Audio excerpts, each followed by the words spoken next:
This episode contains discussions of domestic violence, psychological abuse, grooming of minors, and suicide. Listener discretion is advised.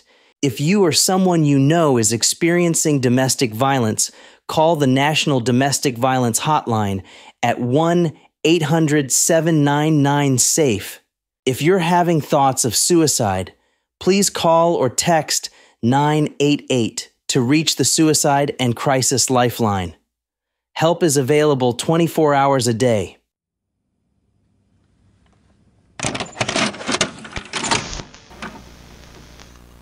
I found the security footage in 2015. JP was in his office with her, Mica. She was just the babysitter then, but I knew that look in his eyes. It was the same way he'd looked at me years before. That's when I realized she wasn't the first, and she wouldn't be the last. Previously on The Signature. It's an ocean of grief following the mysterious death of a pastor's wife. If anything happens to me, look deeper.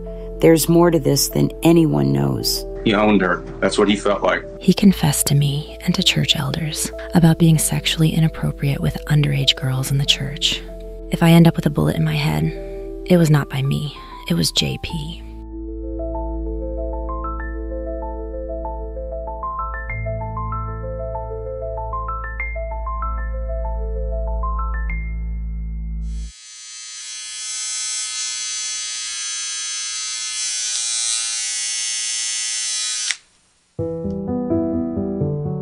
(1997), a small church in Illinois. A young youth pastor named J.P. Miller faces his first criminal charges, contributing to the delinquency of a minor. The case would later be sealed.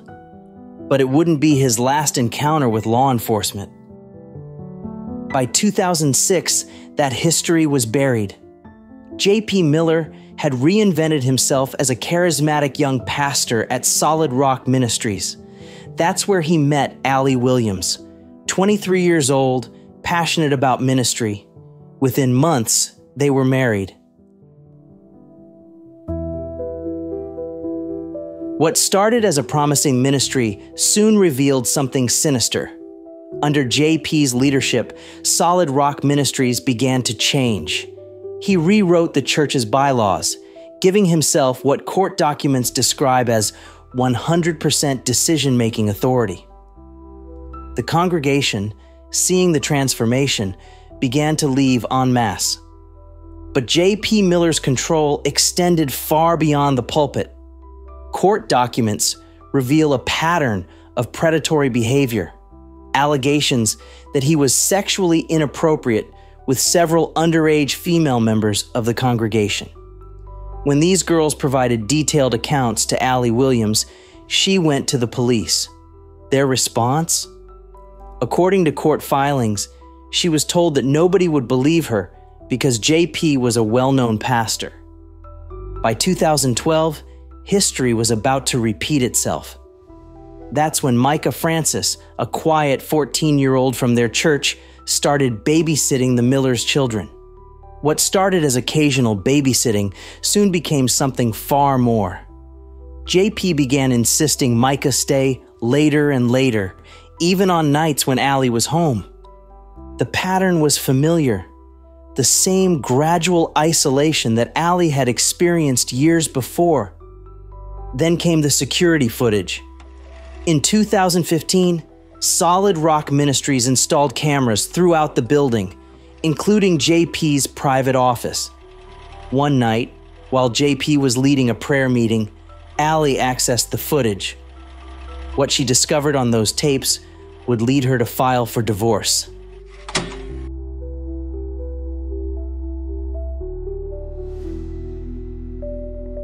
According to a police report filed by Mica against JP before her passing, she had known her husband since she was 10 years old.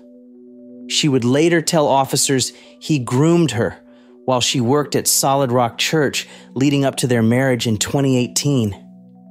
During this time, J.P. Miller began isolating Mica from her family by convincing her to live with members of the congregation and told her that her family were not good Christians and not good for her. According to her sister Anna Francis, JP's control over Mica was absolute. After isolating her from her family, he began tracking her every move. He's been tracking her for years. This is Anna Francis in an interview with Jen Wood of Fitz News. So, I mean, he would always have a tracker on her phone. He would always, in like this later times, like the current times, he always had a tracker on her car. But back then, before all this was happening, he would always use a location on her phone. By 2021, Allie Williams watched from a distance as history began to repeat itself. According to her May 2024 emergency custody motion, JP Miller's behavior had become increasingly erratic. John Paul began using Sunday sermons as a weapon. With their children present in the congregation, he would disparage Mica, telling the congregation about her mental health issues before finally putting her in a mental hospital. When Mica returned home from her stay at the facility, Williams described an increasingly unpredictable situation in her affidavit. They never knew what to expect, and the intense unpredictability and marital discord between JP and Mica negatively impacted them all. Then came the visit that would haunt Allie Williams for months. I went to pick up my children.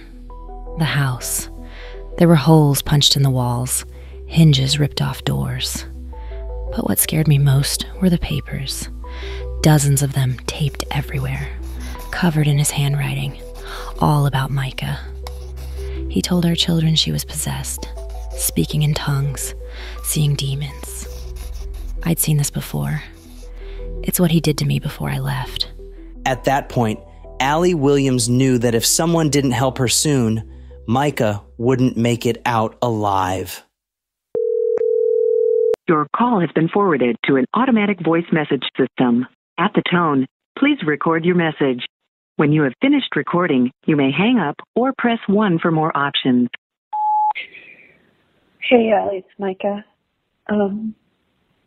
This is my new number. Please don't give it to anybody, but I just wanted to see who your counselor was to help you, walk through forgiveness and stuff and keep your heart right through all the mess, because I don't want to lose myself in this. But Mica wasn't just seeking counseling. She was building a case. In the weeks before her death, she had compiled a binder of affidavits, testimonies, and what her sister calls proof of misused church funds. 3 weeks later, on April 27th, 2024, at approximately 2:54 p.m., 30-year-old Mica Miller was dead. November 1st, 2024, 6 a.m. The evidence Mica had gathered would help trigger what happened next. 25 FBI agents surrounding JP Miller's home before sunrise. Welcome back to Court TV Live. I'm Michael Ayala, and out of South Carolina, where FBI agents were seen today searching the home of Myrtle Beach pastor John Paul Miller. According to attorney Regina Ward, the FBI collected multiple pieces of evidence, including Mica's journals, electronic records, and documents she had prepared for her divorce case. And there was some particular evidence that the agents made known to me that they were very thrilled to have that I had presented to them. This is Regina Ward in a Fitz News interview. Getting enough to show that there was probable cause, i.e. more likely than not, that a crime, and of course I can't talk about what those may be, but more likely than not that a crime, has occurred. But even as federal investigators combed through the evidence, J.P. Miller made his next move. On October 17th, he registered a new religious nonprofit, Living Water Church at Market Common. When protesters gathered outside, many of them there since Mica's death in April, J.P. Miller confronted them. The confrontation turned violent, leading to his arrest for assault and battery.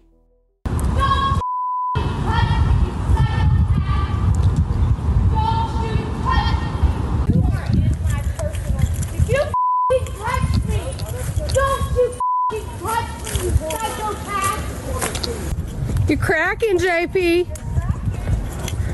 FBI's coming. Next time on The Signature, Episode 3, we investigate how a desperate husband's final confrontation with J.P. Miller ended in tragedy. Just 2 weeks before his death, he had confronted J.P. Miller, demanding he stay away from his wife and children. It is disturbing to know that the spouses of both are now dead from tragic events. I'm your host, Johnny Lama. If you want to help us continue investigating stories like Mica's, please subscribe wherever you get your podcasts. The Signature is a TacoCast Studios production, written and produced by Johnny Lama. If you or someone you know is experiencing domestic violence, call the National Domestic Violence Hotline at 1-800-799-SAFE. If you're having thoughts of suicide, please call or text 988 to reach the Suicide and Crisis Lifeline. Help is available 24 hours a day.